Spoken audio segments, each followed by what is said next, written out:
오늘 이제 말씀, 예수님께서 12제자를 보내십니다.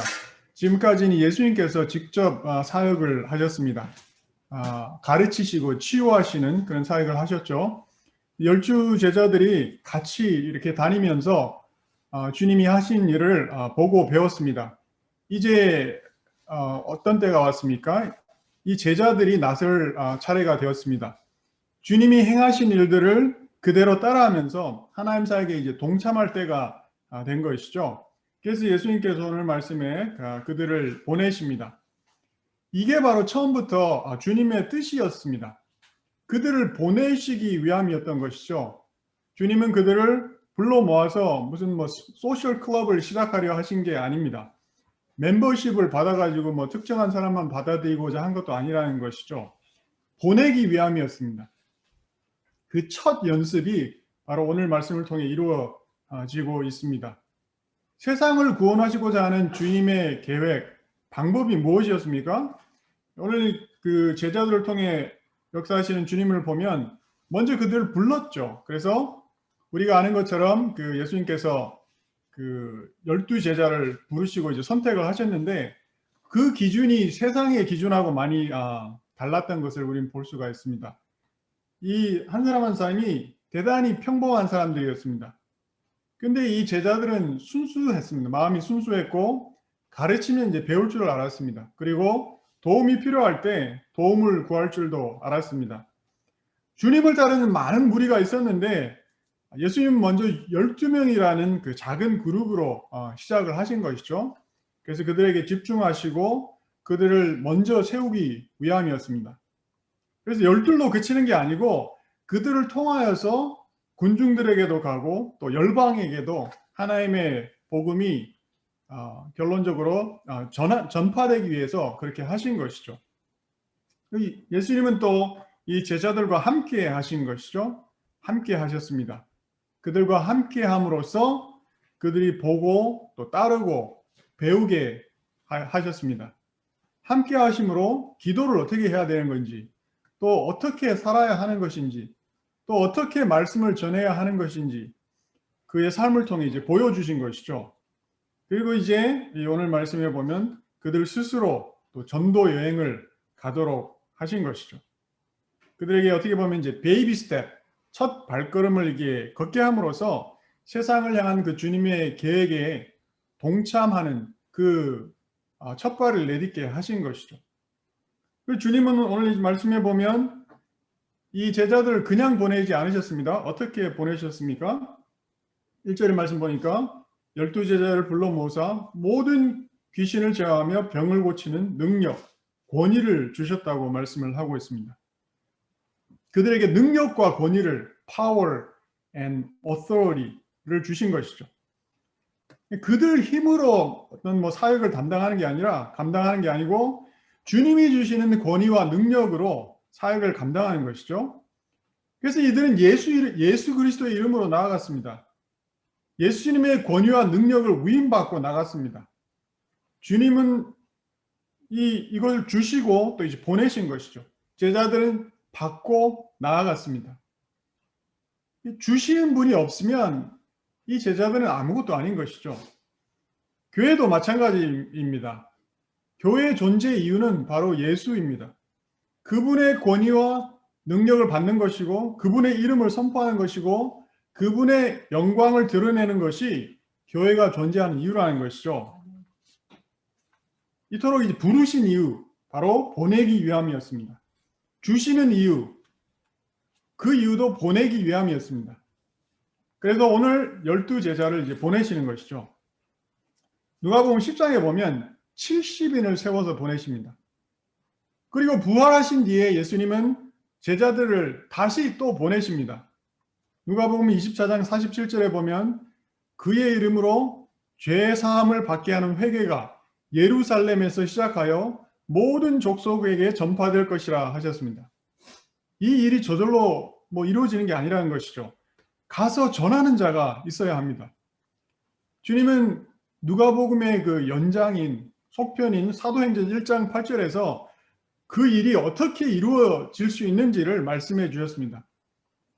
오직 성령이 너에게 임하시면 너희가 권능을 받고 예루살렘과 온 유다와 사마리아와 땅끝까지 이르러 내 증인이 되리라. 땅끝까지 가야 한다는 말씀인 것이죠. 교회에 주어진 사명이 무엇입니까? 땅끝까지 가서 복음을 전하는 것입니다. 세상을 향한 하나님의 계획, 하나님의 목적은 바뀐 적이 없습니다. 갑자기 나타나는 게 아니라는 것이죠. 하나님은 잡아두시는 하나님이 아니라 보내시는 하나님이시라는 것입니다. 구약에서는 선지자들을 보내셨습니다. 회개의 메시지를 선포하시고 하나님의 말씀을 선포하게 하셨습니다. 그들의 마음속에 말씀을 전하지 않고서는 견딜 수 없는 그러한 열정을 주셨습니다. 그래서 이사야는 고백하고 있습니다. 내가 여기 있나이다. Here I am. 나를 보내소서. Send me. 예레미야도 고백하였습니다. 내가 여호와를 선포하지 아니하며 그의 이름으로 말하지 아니하리라 하면 나의 마음이 불붙는 것 같아서 골수에 사무치니 답답하여 견딜 수 없나이다. His word is in my heart like a fire. 불처럼 그 가슴 속에 있었다고 고백을 하고 있습니다. 오늘 말씀 12제자가 전도여행을 떠납니다. 이걸로 끝나는 게 아니고 이제 시작인 것이죠. 이렇게 보내심으로써 이들이 앞으로 어떻게 살아야 되는지 그 삶의 방향을 보여주시고 계십니다. 생명을 다해서, 목숨을 다해서 복음을 전하는 그런 제자의 사명, 그 사명을 보여주시는 것이죠. 그래서 이들은 갔습니다. 그리고 전했습니다.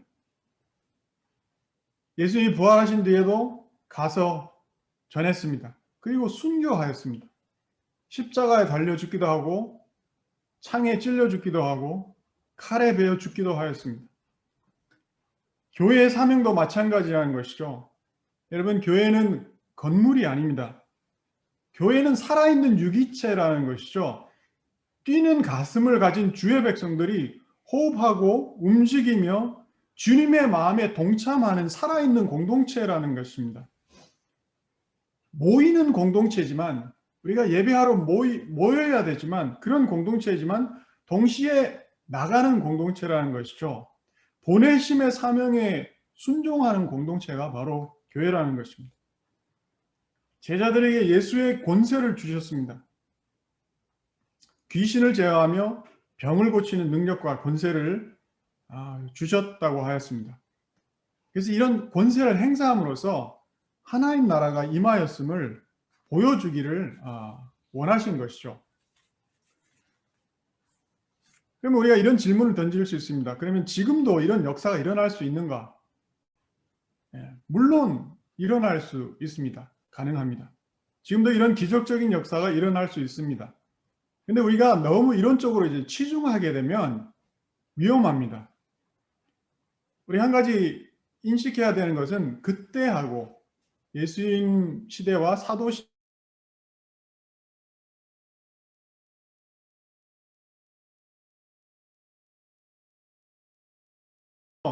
그런 기적의 역사가 많이 일어났습니다. 초대교회 때도 사도들을 통해 그런 역사가 많이 일어났습니다. 그래서 그러한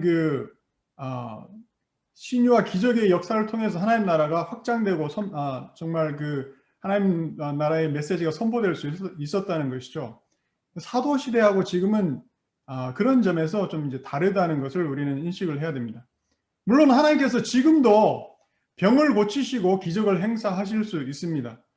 근데 이게 지금도 어떤 보편적인 사역이라고 우리가 생각한다면 그래서 이런 사역에 너무 이제 집중하게 된다면 이거는 좀 곤란할 수 있다는 것이죠. 실제로 이제 그런 노선을 따라가는 그런 사역을 파월 이벤젤리즘이라고 합니다. 그로 인해서 일어나는 그 역사도 있을 수 있지만 또 이제 부작용도 있을 수 있다는 것이죠. 어떤 부작용인가 하면 첫째는 그런 역사가 일어나야 한다는 강박관념이죠. 병을 꼭 고쳐야 된다는, 하나님이 계시다는 것을 증명하기 위해서는 병이 고쳐야 된다는, 병이 고쳐지고 그런 역사가 일어나야 된다는 강박관념에 쌓일 수 있다는. 잡힐 수 있다는 것이죠. 그리고 둘째는 뭔가 하면 이런 이적의 역사에 그런 것에 더 치중하게 됨으로써 정작 그 복음의 메시지가 분명하게 전달되지 못하고 희석되는 그러한 그 모순이 일어날 수 있다는 것이죠. 그리고 셋째는 또 뭔가 하면 이런 그 신유의 역사가 언제든지 이런 가능성이 있는데 그 복음이 아닌 다른 그 변질된 그런 목적을 위해서 잘못 사용될 수 있다는 것입니다. 어쨌거나 우리가 오늘 말씀을 통해서 깨달을 수 있는 그 보편적인 원리는 뭔가 하면 말씀하고 섬김이 함께 가야 한다는 것이죠. 말씀이 전파되고 그리고 아프고 상한 자들이 회복되는 그런 역사가 있었습니다. 그래서 이 제자들이 한 그 사역을 6절에서 그 마무리하고 있죠. 제자들이 나가 각 마을에 두루 다니며 곳곳에 복음을 전하며 병을 고치더라. 말씀 선포와 병을 고치는, 아프고 상한 자들을 섬기는 그러한 그 역사가 있었다는 것이죠. 그래서 지금도 그 말씀 선포 위에 이러한 섬김의 역사가 병행되어야 합니다. 말만 그냥 던지고 돌아서면 곤란하다는 것이죠. 배고프고 이제 굶주리는 곳에서는 영적인 빵뿐만이 아니고 육의 빵으로도 섬길 수 있어야 한다는 것입니다.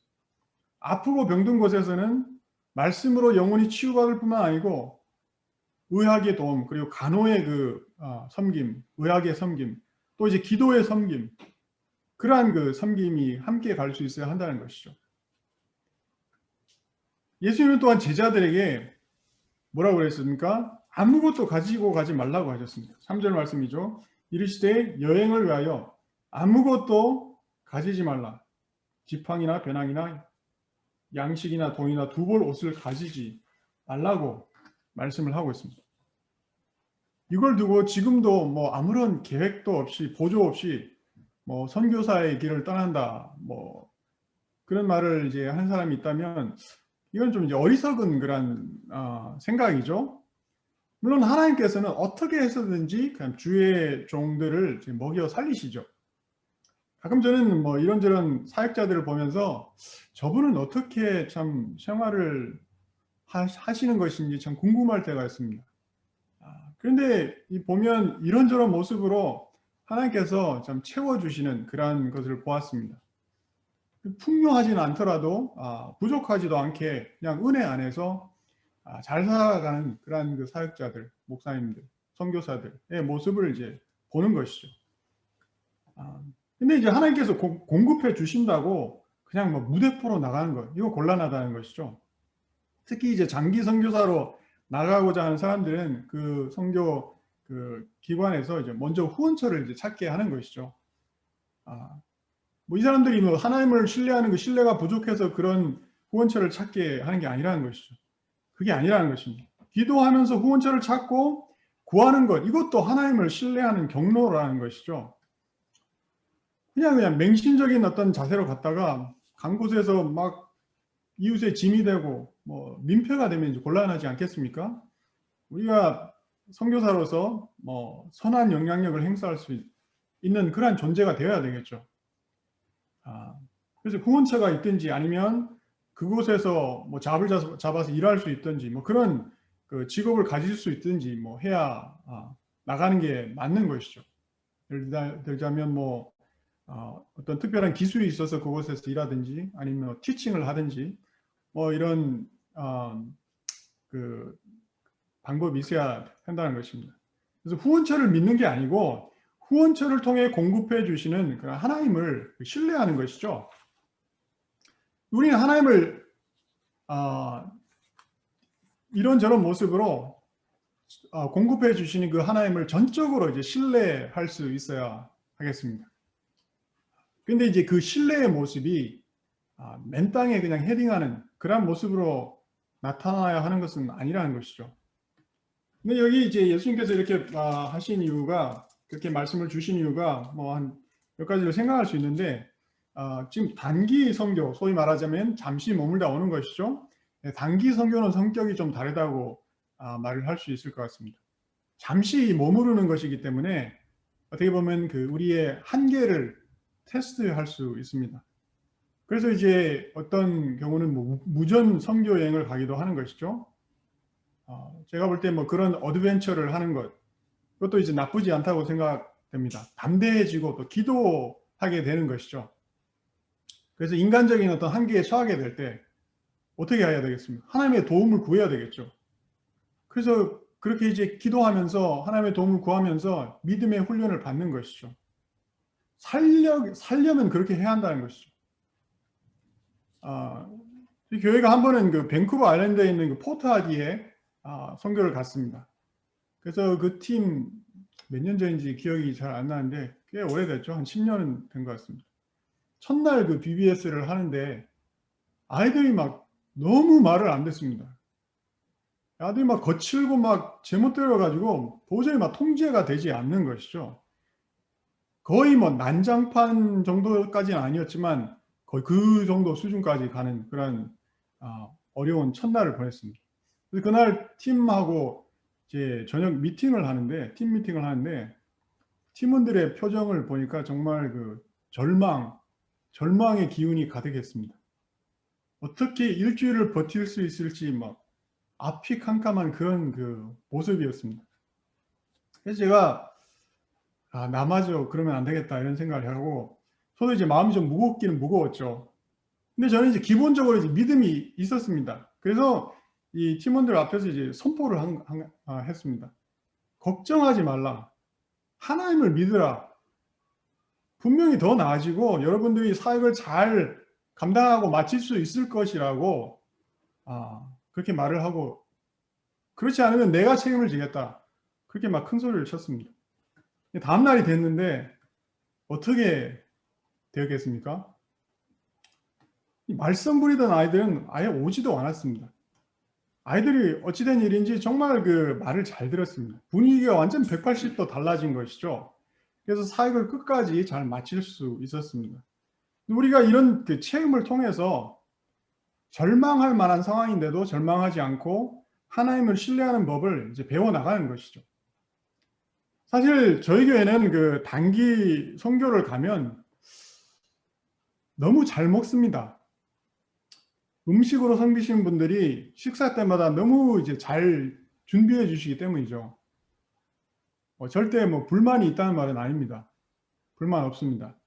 근데 앞으로 우리가 이런 그 단기 선교를 갈 수 있는 기회가 오게 된다면 정말 그 베어 미니멈 최소한의 그러한 그 자원을 가지고 선교 기간을 감당하는 것도 의미가 있지 않을까 생각을 해봅니다. 선교가 항상 이제 풍성하게 배부르게 먹는 것만은 아니라는 것. 때로는 이제 부족하기도 하고 배도 좀 고파보는 그런 체험도 해보는 게 필요하다는 그런 생각이 듭니다. 그냥 제 개인적인 생각입니다.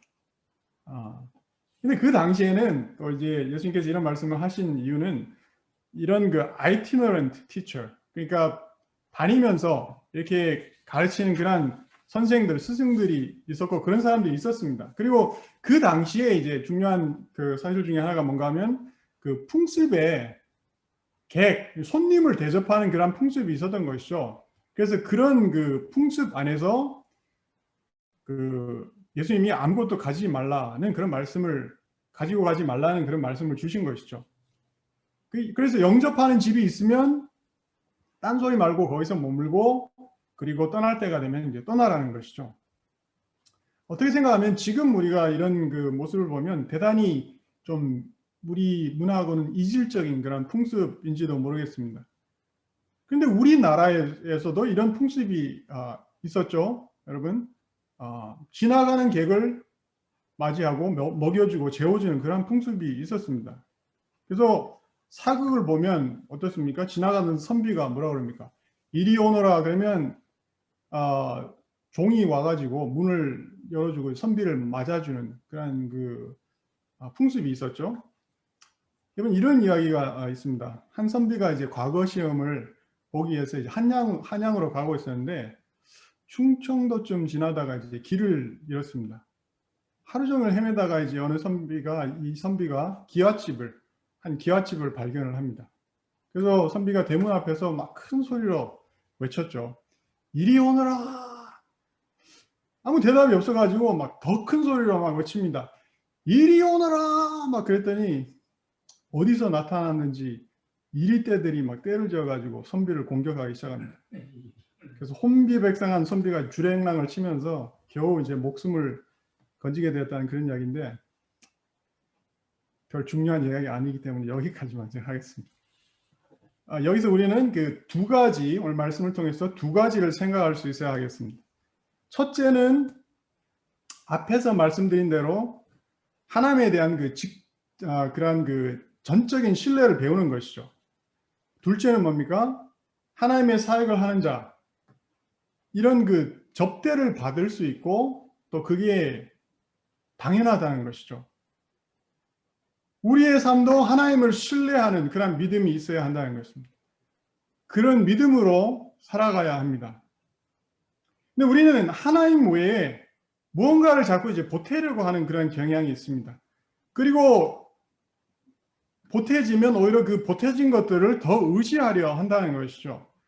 하나님께서 우리를 축복하셔서 이런저런 것들을 보태어 주실 수 있습니다. 문제는 뭔가 하면 하나님이 아니라 하나님이 보태어 주신 그런 것들을 더 의지하게 된다는데 문제가 있는 것이죠. 더 나아가서 이런 것들이 내가 믿고 의지하는 우상이 되는 것입니다. 그렇게 되면 결론적으로 어떻게 됩니까? 이런 그 현상은 우리의 그 불신을 반영하는 것이죠. 하나님을 신뢰한다는 게 무엇입니까?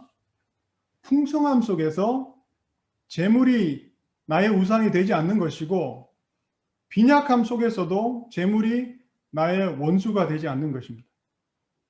재물이 내 영혼을 칭칭 감고 있는 그런 사슬이 되지 않고 하나님 안에서 그런 구속으로부터 이제 자유한 것. 이런 삶의 그 모습이 하나님을 신뢰하는 모습인 것이죠. 교회도 하나님을 신뢰하는 그러한 믿음이 있어야 하겠습니다. 여러분, 우리가 그 기본적으로 인식해야 되는 것은 교회를 내가 만들어가는 게 아니라는 것이죠. 물론 하나님께서 우리에게 생각을 주시고 감동을 주십니다. 우리에게 참 우리의 그 손과 발을 사용하십니다. 그러나 결국은 이루시는 분도 하나님이시고 또 거두시는 분도 하나님이시라는 것이죠. 이루실 때 우리는 감사할 수 있어야 하고, 설사 거두신다 하더라도 우리는 이것을 받아들일 수 있어야 한다는 것이죠. 믿음이 문제라는 것입니다. 우리를 선한 길로 인도하시는 그분을 전적으로 신뢰하는 그 믿음을 말하는 것이죠. 둘째는 뭡니까? 말씀드린 것처럼 말씀으로 사역하는 자들, 물질적인 어떤 그 서포트를 받는 게 마땅하다는 것이죠. 당연하다는 것입니다. 이게 이상한 것도 아니고 특별한 것도 아니라는 것입니다. 예수님도 제자들을 보내시면서 이 제자들이 그런 접대를 받으리라는 그런 기대가 있었습니다. 그리고 이런 접대가 뭐 하나님께서 뭐 특별한 기적을 베풀어야지 이루어질 수 있는 그런 일이라고 생각하지 않으셨다는 것이죠. 사도 바울은 어떤 말을 합니까? 자신에게 물질적인 어떤 서포트를 받을 수 있는 그런 권리가 있다고 말을 합니다. 근데 자기 스스로 이제 그 권리를 내려놓았다고 말을 하고 있죠. 그러면 그렇게 하지 않는 그 사도들, 다른 사도들은 뭐 믿음이 덜했다는 말입니까? 결코 그렇지 않다는 것이죠. 사도 바울은 그 텐트 메이커로서 스스로 이제 서포트하면서 사역을 감당하기로 선택을 했는데, 그렇게 선택한 바울의 그 결단을 하나님께서 받으시고 이제 쓰신 것이죠. 고린도전서 9장에 보면 이제 제가 드린 말씀이 바로 그 말씀인데, 말씀을 읽도록 하겠습니다. 고린도전서 9장 11절부터 이제 말씀을 보면, 우리가 너에게 신령한 것을 뿌렸은즉 너희의 육적인 것을 거두기로 과하다 하겠느냐. 이 말은 그 물질적인 어떤 서포트를 받는 것이 과하다고 하겠느냐. 그렇게 할 수 없다는 것이죠. 12절 말씀, 다른 이들도 너희에게 이런 권리를 가졌거든 하물며 우리일까 보냐. 그러나 우리가 이 권리를 쓰지 아니하고 범사에 참는 것은 그리스도의 복음에 아무 장애가 없게 하려 함이로다.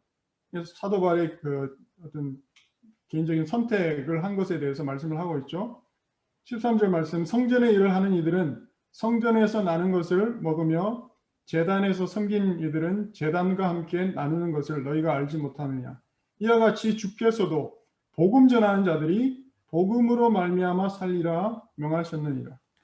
이렇게 이제 말씀을 하고 있습니다. 네, 어쨌든 오늘 이제 말씀을 통해서 그러한 그 전반적인 어떤 교훈을 우리가 얻을 수 있어야 되겠습니다. 우리는 이제 어떤 시대에 들어가고 있습니까? 포스트 팬데믹의 시대를 바라볼 수 있어야 합니다. 그러니까 이러한 그 코비드 19을 넘어서는 그 때를 우리는 바라볼 수 있어야 한다는 것이죠. 이걸 통해서 교회를 생각하고 바라보는 그 눈도 참 변화가 있어야 된다는 생각이 듭니다. 우리는 1년 전만 해도 줌으로 예배를 드리라고는 생각도 하지 않았습니다. 뭐 헌금을 메일로 보내고 온라인으로 보내게 되리라는 그런 생각도 하지 않았었습니다. 우리가 교회 총회를 해야 되는데 이 AGM을 온라인으로 또 이제 하게 될지도 모른다는 그런 생각도 전혀 한 적이 없었습니다. 우리는 어떻게 이제 앞으로 다가오는 그런 시간을 맞이하고 열어갈 것인가 고민하고 생각하고 기도할 일이라는 것이죠. 그런데 어떠한 그 변화가 찾아오든지 간에 우리가 어떻게 참 새로운 시대를 맞이하든지 간에 그 바탕에는 정말 변질될 수 없는 중심이 항상 있어야 되겠습니다. 오늘 말씀에서 보여준 것처럼 하나님을 향한 전적인 신뢰라는 것이죠. 그분에 대한 믿음, 이게 그 중심에 있어야 한다는 것입니다. 그리고 말씀과 섬김을 통해 이루어지는 그 사역, 항상 이제 복음을 선포하는 것이죠. 그리고 하나님의 역사가 일어나는 곳에 물질로 또 때로는 우리의 손과 발의 섬김으로 동참하는 일입니다. 우리가 지금의 어떻게 보면 이제 갖춰진 모습, 이러한 모습을 보고 위축되지 말아야 되겠습니다. 낙심하지도 말아야 되겠습니다. 염려도 하지 말아야 되겠습니다.